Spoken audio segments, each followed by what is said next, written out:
Di pagi yang masih dibalut sunyi, aku berdiri menatap bayang sendiri. Bukan musuh di luar yang harus ku tangkis, bukan pedang yang buat nyali ini habis. Namun ada riuh yang tak kunjung reda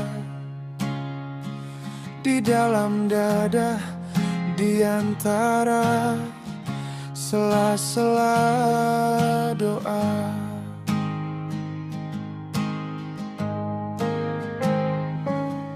Ego itu bagai api di tengah padang, ingin membakar apa saja yang dipandang. Ia berbisik tentang kuasa dan keangkuhan, tentang bagaimana menjadi yang tak terkalahkan. Padahal puncak tertinggi bukan di atas awan, tapi saat sabar sanggup meredam perlawanan. Kemenangan sejati tak bermahkota emas. Ia lahir dari jiwa yang ikhlas dan mawas. Bukan tentang siapa yang tersungkur di bumi, tapi tentang bagaimana kita menjinakkan diri. Sebab musuh terjahat adalah yang paling dekat. Ia bersembunyi di balik detak jantung yang pekat.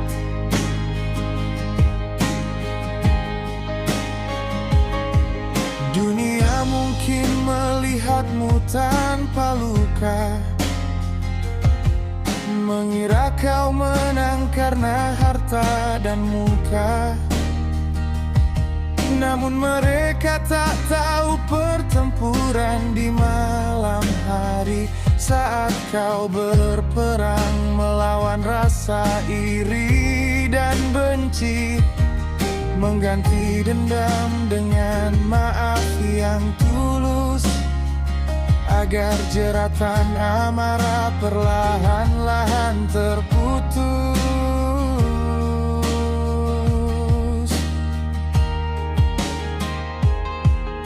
Langkahmu kini tak lagi terburu-buru, tak ada lagi nafsu yang menjadi guru. Kau berjalan dengan tenang di atas duri, sebab kau telah tahu kemana harus mencari. Kekuatan sejati bukanlah untuk menindas, tapi untuk menjadi bebas dari diri yang kulas.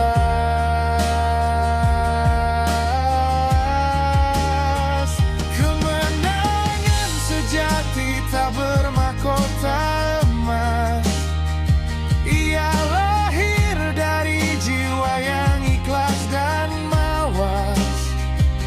Bukan tentang siapa yang tersungkur di bumi, tapi tentang bagaimana kita menjinakkan diri. Sebab musuh terjahat adalah yang paling dekat. Ia bersembunyi di balik detak jantung yang pekat.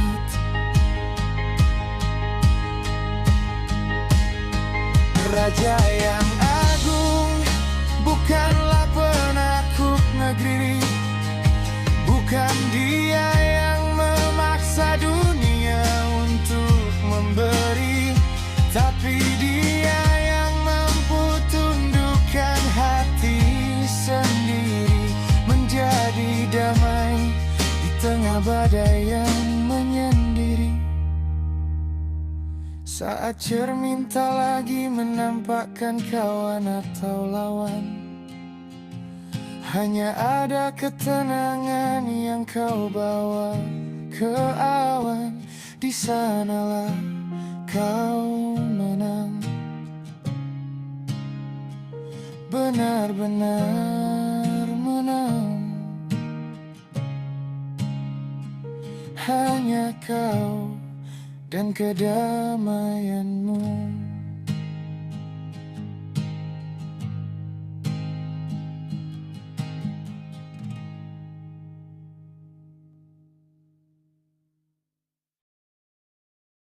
Di balik riuh sorak yang memudar, ada perang sunyi yang tak terdengar.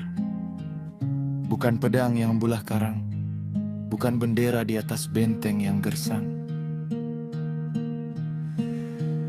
Kemenangan sejati tak bermahkota emas. Ia tak pongah, tak pula bicara keras. Ia adalah jemari yang meredam amarah.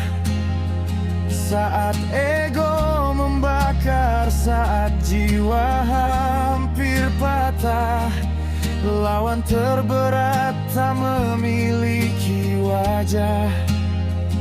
Ia bersembunyi di balik cermin yang gelisah, mencoba menaklukkan badai di dalam dada, mematikan dendam sebelum ia menjadi noda.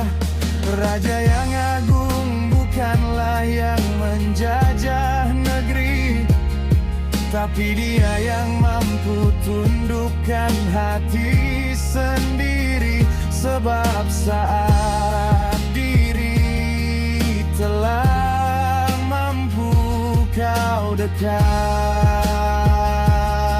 tenang, di sanalah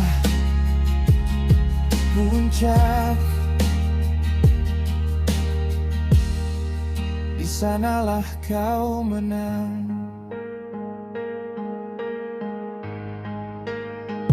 Kemenangan sejati tak bermahkota emas.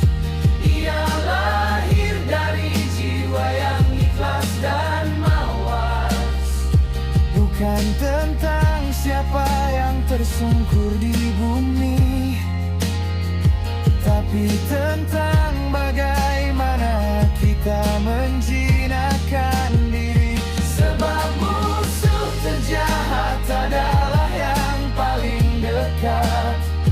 Ia bersembunyi di balik detak jantung yang pekat.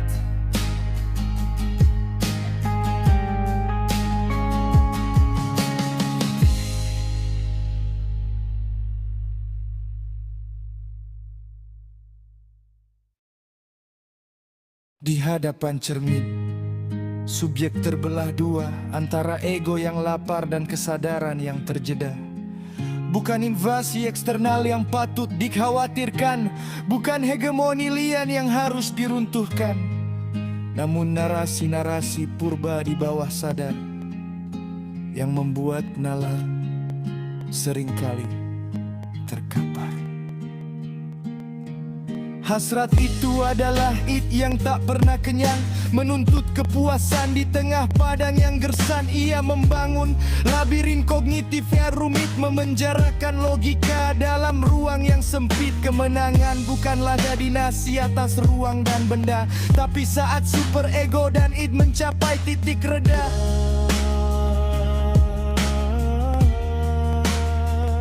Kemanasi kemenangan adalah dekonstruksi diri, melampaui impuls, melampaui distorsi batinnya. Ini bukan tentang menaklukkan dunia yang fana, tapi sintesis antara bayangan dan cahaya yang bermakna. Saat sang pengamat tak lagi menjadi budak emosi, di sanalah letak aktualisasi, puncak dari eksistensi.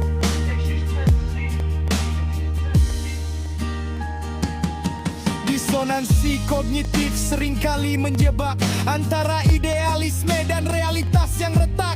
Kita sering memproyeksikan kegagalan keluar, padahal musuh sesungguhnya ada di dalam yang berpijar. Mengenali persona dan memeluk sang shadow adalah jalan panjang menuju jiwa yang mellow. Stoicisme mengajarkan tentang dikotomi kendali. Apa yang di luar diri tak perlu kau ratapi berkali-kali. Hanya kehendakmu yang sepenuhnya kau miliki. Maka disiplinkan batin, jangan biarkan terbelah lagi. Kemenangan sejati adalah nihilnya konflik internal, sebuah keseimbangan yang bersifat universal. Antara stimulus dan respon terdapat satu ruang. Di sanalah kebebasan manusia membentang terang. Bukan determinisme biologis yang memegang kendali, tapi kesadaran murni yang sanggup berdiri sendiri. Subjek telah utuh, tak lagi terfragmentasi, menjadi arsitek bagi dunianya sendiri yang berelasi. Kemenangan adalah keteraturan dalam entropi, hening yang absolut, logika yang menyatu dengan nurani.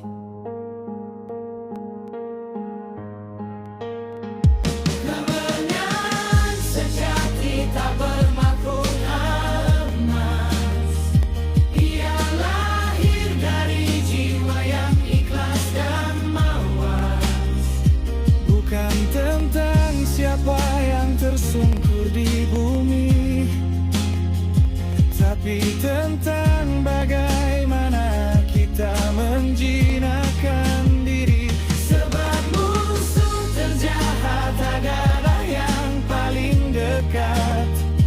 Ia bersembunyi di balik detak jantung yang pekat.